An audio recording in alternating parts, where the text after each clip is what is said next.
So even though the manufacturer intended this saw to only last for a short while because they engineered it with this plastic gear here, there's a plastic gear on here. That plastic gear is completely stripped off, so we need to see about ordering a replacement part for that. Parts are available to fix it if you have the initiative to do so. So we now have the new pump. We're getting ready to put the new pump in, and we'll see how that goes. I'm Pop. This is the Barefoot Farm Channel. We're here today to fix the Poulan Pro 4218 chainsaw. So stay with us. We left off last time. I had replaced the pull cord here. We checked out to figure out why this saw was not oiling. Discovered that the pump was bad. There is a drive gear in here that drives the oil pump.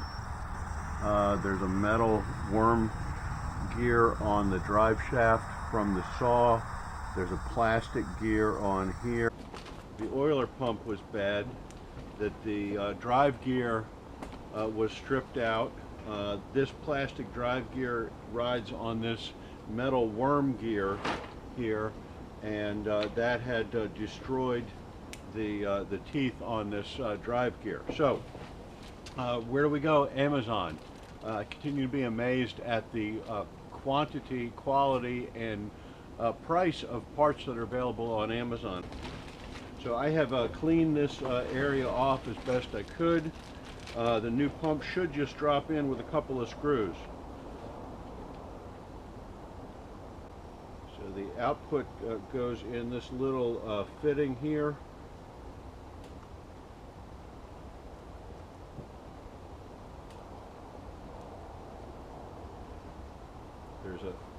There's a rubber grommet in here where this little barb fitting fits.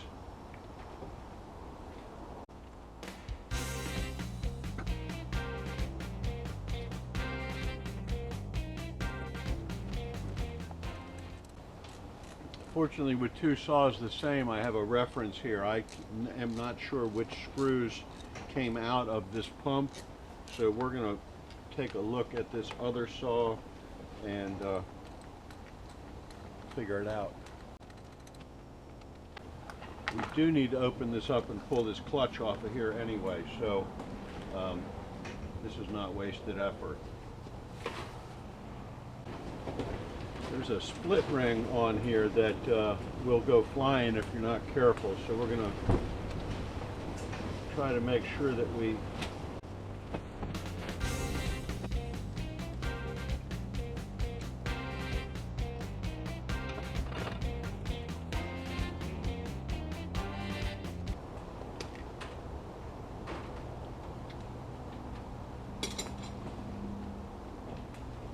a washer and a outer washer.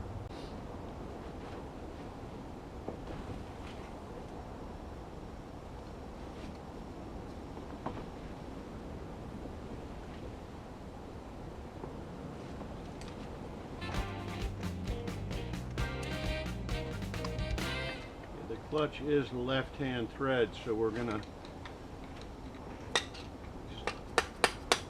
tap it loose.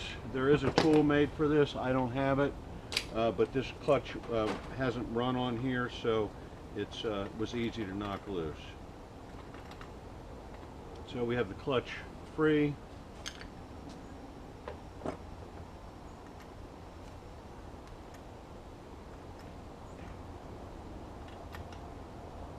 Backer washer.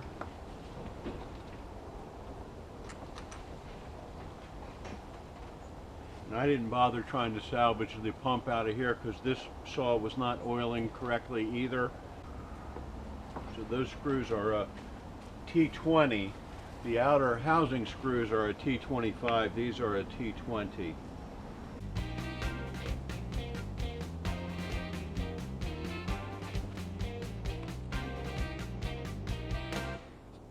One thing I can see here, probably the reason this saw was leaking oil very badly, is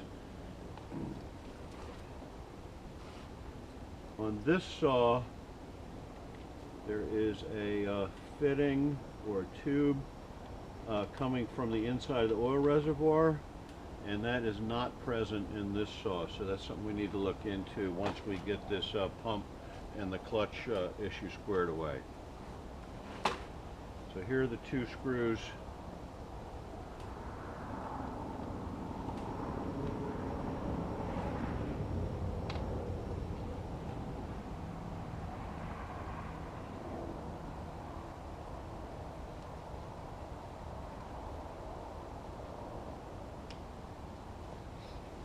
Now I used my impact driver to take this apart. I'm intentionally not using the impact driver to put it back together because I don't want to strip these screws out.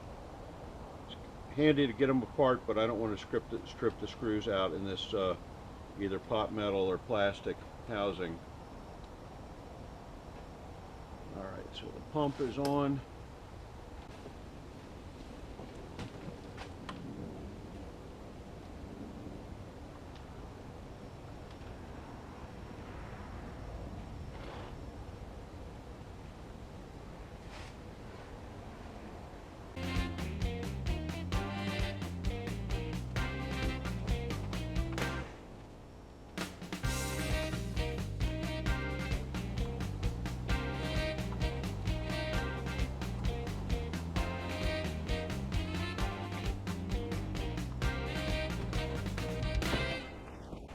As a reminder, there's two shorter screws on here and one long screw that goes through this spring on the handle here. We're just trying to get this handle out of the way so I can get a clear shot into the oil tank.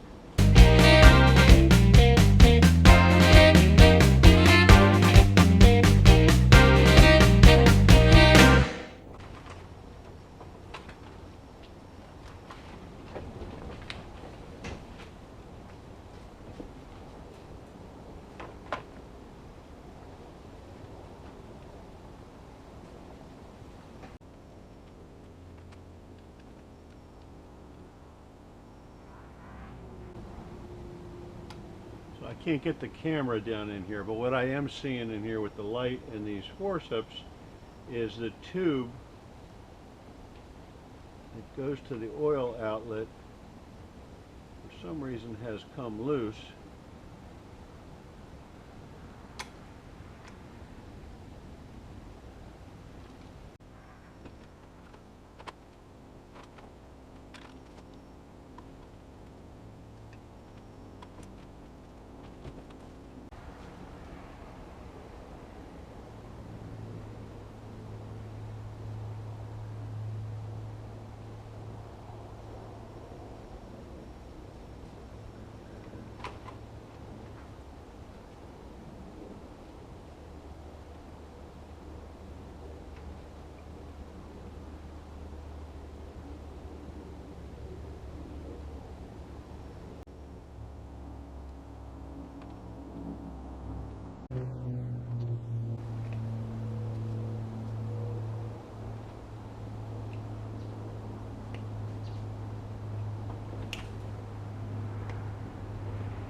I'm going to have to find an exploded view of that online to see if that's seated right, but it feels like the end of that tube is going where it's supposed to be. The other end of the tube is right where it's supposed to be on the oiler port that goes out to the bar. I think we got this.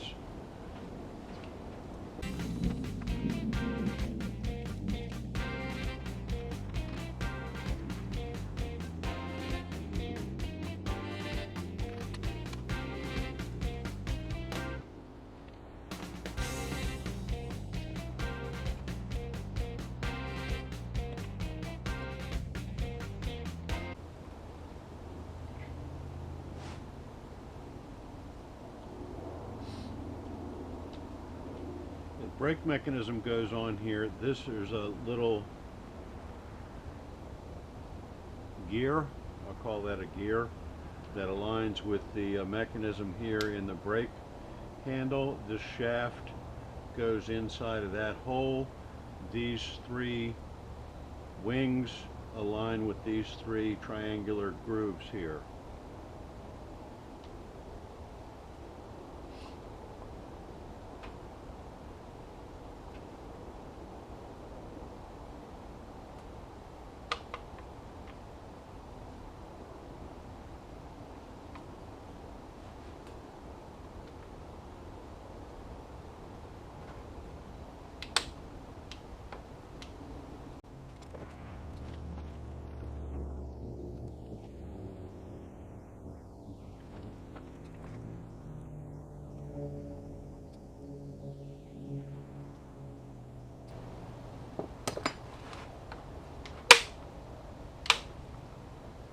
Okay, that works.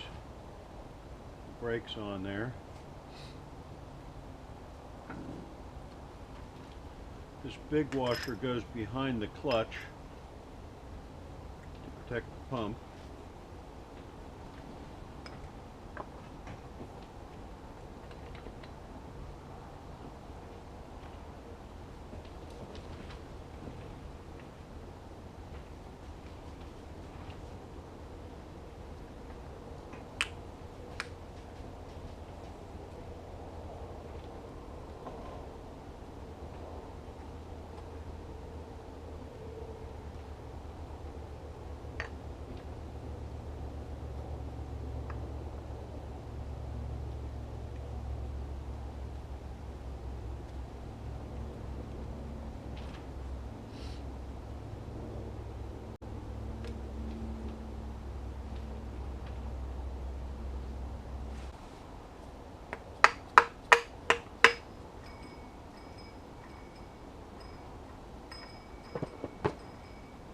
Okay.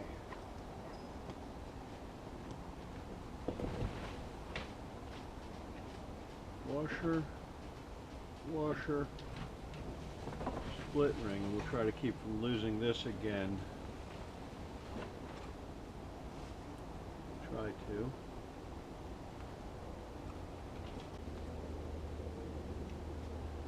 Okay. That's together.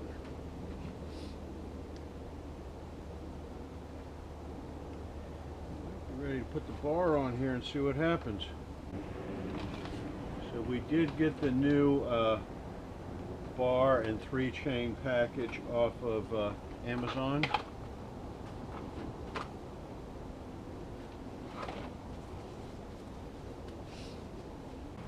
I will be posting links in the video description to all of the parts that I've used on this.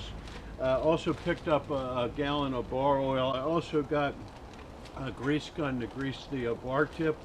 Last one of these I had fell off and I ran over it with the tractor, so that wasn't a good experience.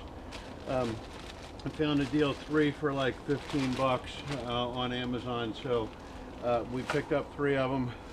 So I think that not everyone knows about the need to grease the tip of the bar. Maybe I was the old latecomer on it, but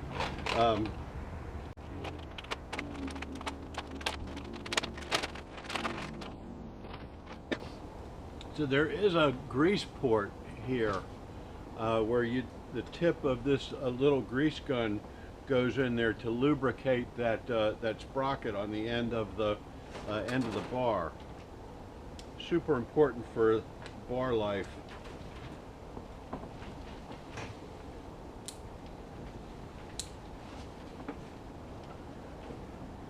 Just put the tip of the grease gun, it's a little cone shape there, put the tip of the grease gun in that hole and just pump till it starts to come out of from around the sprocket or on the other side.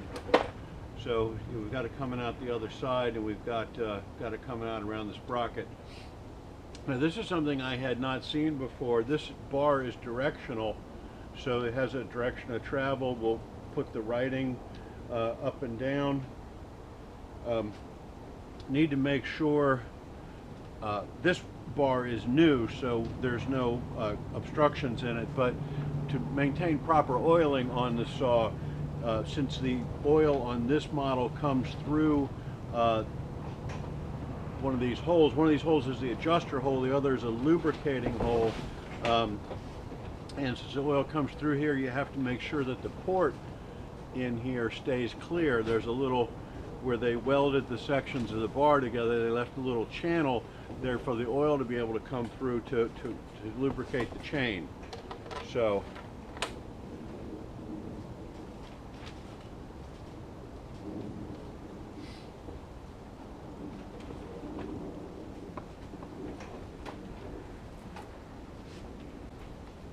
make sure we have the chain going in the right direction with the teeth facing forward.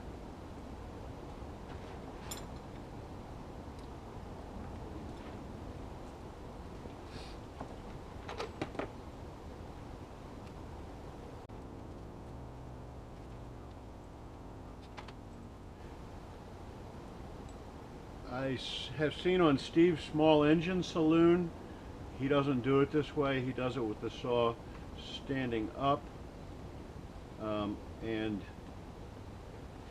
so that's what I'm going to attempt.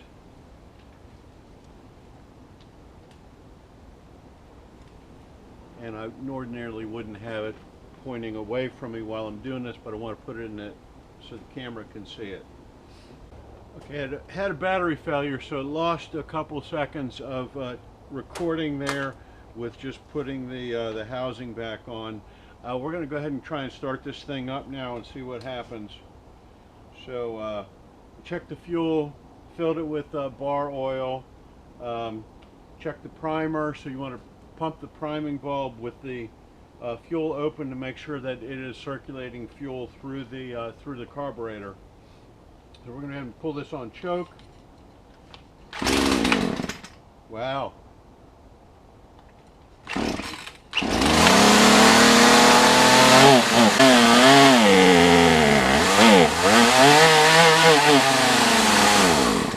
Okay, I call that a success so far. So it was bogging. You could hear that it was bogging down. We need to check that.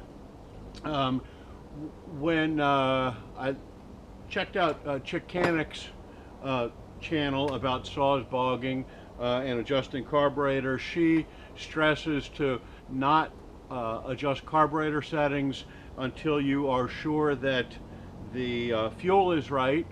99% of the problems that she reports are related to bad fuel. So we know this fuel is good. I just made this fuel up. She does not like canned fuels. I made this fuel up with fresh two-stroke oil and fresh unleaded 90 octane unleaded non-ethanol 90 octane gas. So I know the gas is good. I know the oil in the gas mix is good. She stresses to make sure that we know that the brake is not hampering the clutch, the drive mechanism. So we know that's not the case. We just had it apart. We just put it back together. We know that's working right. The other thing she said is make sure to check the spark arrestor. I'm not going to get into that now because I just ran this. The exhaust and the spark arrestor is hot. So we will be coming back to that to check that. But overall, I think this is a success for today. Make sure to check out the Barefoot Farm channel for more updates on all of our projects. Please like, share, and subscribe.